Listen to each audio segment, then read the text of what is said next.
Meus amigos, muito bom dia a todos vocês, saudações rubro-negras a todos, lhes desejo um belíssimo domingo de paz, aliás, com muito mais paz do que o Clube de Regatas do Flamengo tem nos trazido. Vocês sabem que eu me surpreendi nessa semana, porque eu imaginava que no decorrer do Campeonato Carioca fôssemos estar mais calmos, sem aquela tensão toda dos jogos mais importantes do Campeonato Brasileiro, da Libertadores. Eu gosto do Carioca por isso, porque você aproveita realmente o que está acontecendo dentro de campo, você analisa os jogadores, os esquemas táticos, ou seja, por ser um campeonato que realmente vale muito, porque quando nós perdemos para o Fluminense, muitas pessoas como eu ficaram muito irritadas, mas por não ser um campeonato tão importante como os demais, realmente nós relaxamos bastante. Então eu imaginei que não fosse haver muita polêmica no Flamengo nesse início de ano, e eu estava realmente muito enganado. Enganado porque o Flamengo, através dessa gestão, sempre apresenta reflexões em função das atitudes que toma, mas sempre nos apresenta reflexões controversas. Eu queria chamar a atenção de vocês para um detalhe realmente muito importante que está acontecendo com um companheiro. O vídeo não é sobre isso. Na verdade, o vídeo é sobre o Rafinha, essa polêmica, a importância que ele tem dentro de campo, enfim. Mas é importante falar sobre isso porque existe uma catequese dos torcedores rubro-negros com relação àquilo que nós chamamos informalmente de passapanismo, né? Aquela evangelização toda, aquele culto ao presidente do Flamengo, ao BAP, ao presidente e vice-presidente de marketing, ao Marcos Braz, aquele culto todo, dos mesmos personagens que nós já sabemos que realmente realizam essas manifestações, me perdoem aqui o neologismo, de puxa-saquismos, de servilismos, né? Aquele culto realmente à personalidade do presidente do Flamengo e não do Flamengo, e não das conquistas do Flamengo. Nós já sabemos que isso existe e realmente não nos surpreendemos mais. Mas eu fiquei especialmente surpreso com o companheiro Mauro César. Ele, em outrora, muito incisivo, histriônico, às vezes, um companheiro que realmente argumentava com muita incisividade, com muita paixão, com muita idolatria a certos dogmas que ele imaginava, e eu concordava com ele. A maior parte das vezes, dos vídeos dele, eu sempre concordei muito com ele. Eu realmente o admiro mesmo. Ainda não perdi totalmente a admiração, mas eu o admirava mesmo pela forma convicta como ele criticava. Ainda me recordo daquela época do Bandeira, quando ele falava muito no modo banana, né, que o time do Flamengo realmente, e a gestão aceitava condescendentes com muitos erros. Vocês se recordam disso? Ele usava muito esse termo, modo banana, não é? Criticando o Bandeira de Melo. É verdade que depois que começou a gestão do Landim, ainda sob o guarda-chuva da emissora dele, ainda fazia uma crítica ou outra, mas não críticas tão gravosas, tão severas, como ele fazia na época do Bandeira. Isso me permitiu realmente fazer algumas reflexões na época, mas ele, quando ingressava dentro do YouTube, continuava ali crítico, principalmente com quem estava no chat e que o maltratava. Nós sabemos de toda a polêmica que envolvia o companheiro Mauro César, quando alguém era mal educado, achava que ele estava certo na época.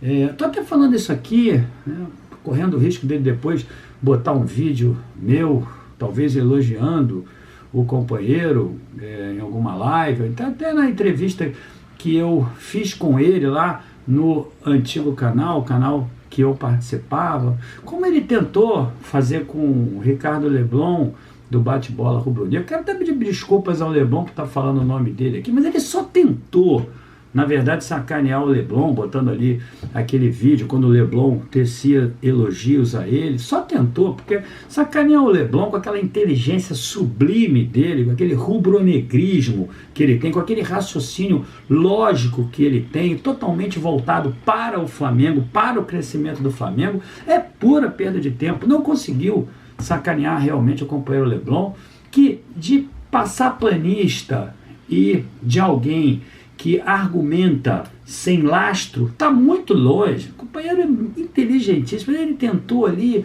fazer aquilo no Twitter, botando até de maneira deselegante o vídeo do Leblon elogiando ele. Tentou sacanear, mas não ia conseguir nunca, porque, como eu falei para vocês, o companheiro Leblon tem uma inteligência assim, fora do normal dos outros habitantes da Terra, né? Inclusive muito rubro-negro. Então está até correndo o risco dele botar, se ele se interessar, um vídeo meu ou outro falando que eu elogiei. Ele tem esses expedientes, no meu entendimento, até desagradáveis. Foi desagradável com o Leblon também. Então estou correndo o risco aqui, mas estou querendo chamar a atenção de vocês para a mudança repentina do companheiro, antes sob o guarda-chuva da emissora dele, mas agora no YouTube, né, e fazendo dessa ferramenta realmente uma atividade importante da vida dele. Tamanhos são os vídeos que ele grava, a quantidade de vídeos e a forma, inclusive como ele grava e fazendo mais lives, enfim.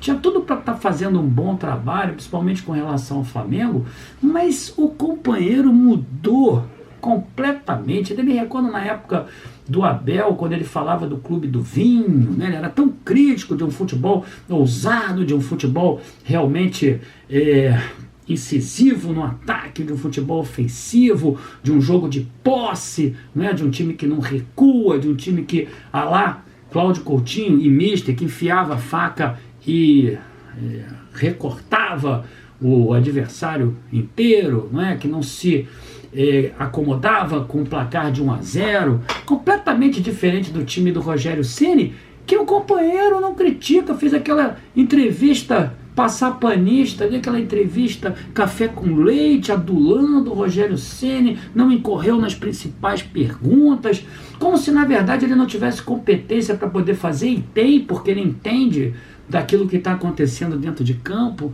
Ou seja, ele esquece que o Rogério Ceni faz um gol e recua, ele esqueceu daquela substituição estapafúrdia que ele fez, tirando o Isla para botar o Pedro ali, reforçando o lado esquerdo do Patrick, como eu tenho reclamado muito, os erros colossais que o companheiro Rogério Ceni tem corrido, que está no processo de evolução, tomara, né? Porque o nosso presidente Landim falou que o Rogério Ceni é a cara do Flamengo, uma hipérbole, não é? Algo que só pode nos fazer realmente rir. Tomara que ele tenha falado, tomara não, ele falou aquilo depois da conquista do título, falou empolgado, exagerou, é a cara do Flamengo. Ele acha que nós somos realmente bobos, né? Aí parei tudo para assistir aquela entrevista dele naquela quinta-feira. Falei, caramba, o Mauro César agora vai encurralar ali o companheiro Rogério Ceni. E aí me disseram assim, não vai não, hein? Não vai não, porque ele tem feito elogios ao Ceni, tem feito críticas, inclusive à torcida, que não espera, que não aguarda a realização de um bom trabalho. Me lembro também na época do Domenech, que ele criticava a torcida, que não tinha paciência. Aí depois, quando ele realmente viu que estava errado, aí começou a mudar, a baixar o tom, enfim. Mas aí faz aquela entrevista café com leite, aquela entrevista amena, aquela entrevista que põe o entrevistado muito cômodo, e a torcida do Flamengo, meus amigos, ela vai naturalmente se encaixando dentro daquele contexto, e como o companheiro ali é persuasivo, como ele tem muita influência, como ele era da televisão, as pessoas vão lá, acham que tudo que ele fala ele tem razão, aí vão concordando, e aí você vai percebendo uma transformação enorme, né, com os erros todos para baixo do tapete, e as qualidades, se é que pode ter, ainda está em evolução, sendo exaltadas, sendo sublinhadas, postas em relevo, assim, fazendo com que realmente o torcedor rubro-negro apenas se recorde, né, do título, das coisas boas que aconteceram, esquecendo as coisas ruins. O companheiro mudou muito. Eu fiquei pensando aqui, terá sucumbido o companheiro Mauro César aos caprichos do like?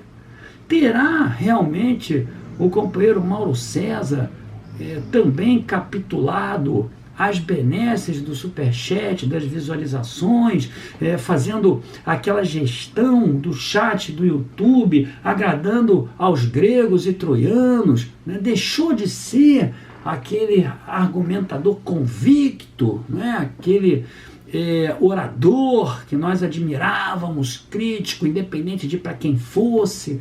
E as coisas foram mudando, e eu, no dia seguinte, ainda assisti uma outra live dele, um vídeo dele, passando pano para ele mesmo, com relação às perguntas que ele fez para o Rogério Ceni, aquelas que fizeram realmente o Ceni deitar ali com óculos escuros, na piscina, cômodo, tranquilo, sabia que não ia acontecer nada com ele ali, dando a oportunidade de realmente fazer, né? Inclusive entrevista ruim do Ceni também, falando um monte de coisa ali, criticando o título que o Flamengo teve indiretamente lá com o Mister, dizendo que aquilo não poderia acontecer, né? Aí o Mauro César, inteligente que poderia ter perguntado assim, mas peraí, você está querendo comparar os pênaltis do jogo contra o Racing com os pênaltis do Emelec? O Flamengo massacrou o Emelec.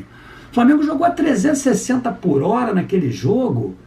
O Flamengo podia até ter feito o terceiro gol, estava cansado no segundo tempo de tanto que jogou para fazer um empate completamente diferente do teu jogo, Rogério Ceni, contra o Racing, aquele jogo horroroso que você fez, que o Flamengo não criou nada, que o Flamengo não ia ter vencido de jeito nenhum. Você está querendo comparar uma coisa com outra, mas não, deixou o companheiro Rogério Ceni à vontade, e aí foi mudando. Eu vi aquilo, eu falei assim, não, sucumbiu ao like, sucumbiu à visualização, sucumbiu ao aumento do número de inscritos, fui vendo, aí fui fazendo live, uma transformação de comentários, os companheiros que iam ali e falavam de uma coisa, mudaram repentinamente depois daquela live. Eu falei, caramba, aí citei na minha live, falei, olha, santo de casa não faz milagre, mas tem alguma coisa acontecendo. Aí veio aquele vídeo dele no dia seguinte falando que a repercussão da torcida rubro-negra, uma porcaria de uma entrevista que, como eu falei, deixou o cara à vontade, que foi criticada por todos os jornalistas, inclusive pelo Renato Maurício Prado. Esse sim, crítico, esse sim, sem medo do dislike, sem medo da desinscrição. O companheiro lá foi lá, criticou também o vídeo que ele fez, não é? E ele tão crítico, até que chegou na sexta-feira, no dia do jogo, depois daquelas transformações, eu vi claramente ali as mudanças dos companheiros do chat, depois que ele fala, né? Porque quando ele fala, todo mundo entende que ele tem a razão. E aí na sexta-feira eu estava ali fazendo a live lá no canal do companheiro Deco, saí até prematuramente. Aí eu estou olhando ali as pessoas, olha, o Mauro César recebeu uma ligação, depois eu fui ver, né, ele já iniciou o vídeo falando da ligação, ele pega aquela ligação, aí parece que é o final, o último capítulo da novela, alguém ligou para ele para poder falar aquilo do Rafinha.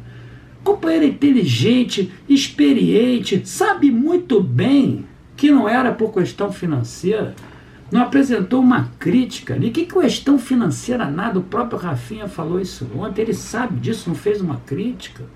Outro dia mesmo ele foi falar do marketing do Flamengo, não tinha como escapar, né? Porque quem é que vai criticar? Quem é que vai deixar de criticar o marketing do Flamengo? Tem que criticar, é óbvio, até a família do Gustavo Oliveira o critica. Todo mundo sabe que o companheiro não é competente, todo mundo sabe que não apresenta resultados competentes. Aí ele vai falar ali da área de marketing, e fala assim, até falei isso na minha live, ele fala assim, meio de soslaio, né? O marketing é incompetente. Não, o marketing é competente? Não, ele não falou isso. O marketing não é bom. O marketing é bom já para o companheiro não entender e para entrar em outro assunto, né? Para dizer que ele não falou ali do marketing. Outrora ele era, não, esse marketing precisa melhorar, não explora a potencialidade que tem o torcedor rubro-negro. Esse marketing aí não tem nenhuma ação que reverta a debandada dos sócios torcedores. Antigamente ele falaria, agora não fala mais, porque está no YouTube toda hora, né? Aquela história do like, do superchat, enfim, uma decepção completa. Aí eu comentei com o companheiro que ia fazer esse vídeo, o companheiro falou assim, não faz não, porque ele processa porque eu não estou ofendendo, não estou fazendo nada, né? Uma crítica, ele tem que aceitar isso. O companheiro mudou, ele mudou e está evangelizando a torcida do Flamengo, porque, por exemplo, essa história agora do Rafinha, isso não foi porcaria nenhuma de questão financeira, isso é política. É óbvio que alguém que está contra ali o Marcos Braz, é claro que alguém que está contra ele vai dizer, vai tecer ali comentários e dissertações acerca da relevância que envolve um Flamengo saneado financeiramente, que não pode cometer qualquer desatino, que tenha realmente que se ater aos preceitos da saúde financeira. Isso todo mundo concorda, mas olhem para cá, né? E o valor que o Rafinha tem? Você aí, companheiro, pode até achar que não tenha valor e não concorde com a contratação, isso é uma outra coisa. Agora a outra é você acreditar aí nessa esparrela que o problema foi financeiro. Não foi financeiro porcaria nenhuma, é político. Essa semana mesmo alguns companheiros foram lá pichar o muro da Gávea pedindo a saída do BAP. Todo mundo sabe disso. O próprio BAP ontem escreveu lá no Twitter dele, reativou a conta, está lá sendo criticado. O Landim teve que tomar atitude realmente de, mais uma vez, não cumprir aquilo que ele falou e se candidatar, porque se fosse o BAP não ia ter um voto, nem ele próprio vota nele, né? Aí ele falou ali que era o dia, acho que internacional da felicidade, né? Botou uma sigla ali, falando em estenografia, parecendo taquigrafia ali, né, um R, alguma coisa assim, querendo ofender as pessoas que pensavam ao contrário, né? O companheiro virou estenógrafo também, botou ali aquelas letrinhas ali, abreviativa daquilo que ele queria dizer. E aí ele próprio sabe que não foi, né? Não tem nada de política, não tem nada de financeiro no meio da história. O problema é político. Teve a pichação do muro, teve essa semana também um debate intenso lá no clube. Você vê hoje que você não via no ano passado. Tem eleição no final do ano, membros da diretoria criticando a gestão. Isso não acontecia por aproveitamento. E aí eu quero me lembrar do Mister, que no ano passado falou que o Flamengo só perderia para ele próprio, e foi exatamente isso que aconteceu. Eu tenho falado para vocês, e a maior parte das pessoas que me ouvem me crê, mas outras, né, naturalmente, eivadas pelo passapanismo, né? Aliás, esse companheiro aí, o Mauro César, deu até uma entrevista para o companheiro lá, Passapano do Milhão, né? Incrível também, né? Porque eu me lembro quando eu fiz essa entrevista com ele lá no outro canal, Passapano do Milhão deu uma criticada, mas aí, nome do like, nome do superchat, nome da visualização, né? Deixando o Flamengo de lado, todo mundo se ajeita, todo mundo vai ali se encaixando, polos opostos naturalmente vão se aproximando, é uma coisa incrível, o torcedor caindo nessa esparrela toda agora de que o problema é financeiro, né? Tecendo elogios à gestão do Flamengo. Que financeiro o que o Rafinha entregou não justifica isso. E aí eu quero perguntar a vocês, o Flamengo vai lá, redige uma nota, né? Falando que o problema foi financeiro, algo que não estava fazendo. Essa história aí, por exemplo, da TV+, da Flá TV+, já era para o Flamengo ter se apresentado ali com alguma escusa, né? Pedindo desculpa, não está funcionando até agora, não faz. Aí vai lá, faz questão de redigir uma nota falando que o problema foi financeiro, com o Rafinha imediatamente ligando depois, vai falar de novo. Pode ser até que tudo se equacione e que o Rafinha realmente acerte com o Flamengo. De tudo pode acontecer, mas o que não pode acontecer é nos enganar. O que não pode acontecer é nós entendermos que, por exemplo, aquela entrevista do Totti estava correta. Correta sob o ponto de vista do número, mas não sob o ponto de vista do foco que gerou o número. Porque o problema não foi a pandemia, eu já falei para vocês. Problema não, porque todos os clubes passaram por essa pandemia. O problema não foi esse, o problema foi desportivo ali, porque o Flamengo não ganhou nem a Copa do Brasil, nem a Libertadores, e não gerou tudo aquilo que tinha que gerar, que o porquinho ladrão lá de São Paulo acabou gerando, que ganhou essas competições. Um time desse não pode perder, meus amigos. Não pode perder a Copa do Brasil e Libertadores. E agora nós estamos nessa situação. Em nenhum momento o companheiro Totti foi lá e falou assim, olha só, o problema foi esportivo também, porque nós não ganhamos. O problema está no marketing, que não conseguiu reverter. a debandada, a saída dos sócios torcedores. Não tem uma ação de marketing. O companheiro Tostes ali também bota a culpa na pandemia. Meus amigos, é um festival de passar panismo. É um festival de pessoas que realmente querem atenuar um problema que está escancarado, porque eu já falei para vocês, isso é um encharco de incompetência. E não vão melhorar. Sabe por que não vão melhorar? Porque não admitem o erro. E precisam admitir esse erro. Fernando está indignado? Tô muito, porque eu tenho visto aí o torcedor rubro-negro que está sendo ludibriado, que está sendo enganado. O problema do Flamengo é político. Esse é o problema do Flamengo. E é por isso, inclusive, que o Domi, naquela época, não foi demitido. E o presidente Landim precisa realmente estar convicto das suas atuações e não acender uma vela para Deus e outra para o diabo. Saudações rubro-negras, meus amigos.